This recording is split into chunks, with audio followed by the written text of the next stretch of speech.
Mr. Ambassador, what are our options regarding Iran right now? What can we do?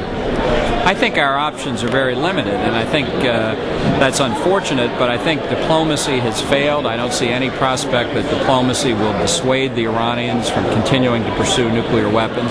So I think we're down to basically two other options. One is regime change in Tehran, and the other is the targeted use of military force against aspects of Iran's nuclear weapons program. I think these are both unattractive options, but I think it's even more unattractive to contemplate an Iran with nuclear weapons. And how do we deal with the regime change? Who does that?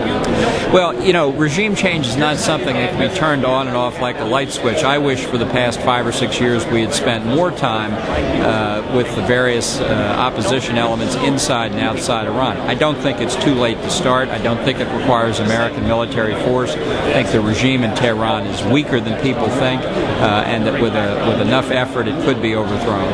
Who does the strategic bombing? Will it be the Israelis or will it be the Americans? I don't see any possibility that the Bush administration is going to use military force before it leaves office. I do think it's under very serious consideration in Israel now whether they will use military force. I don't think they've made a decision, but if it comes, it will come from Israel. Will John McCain follow your advice?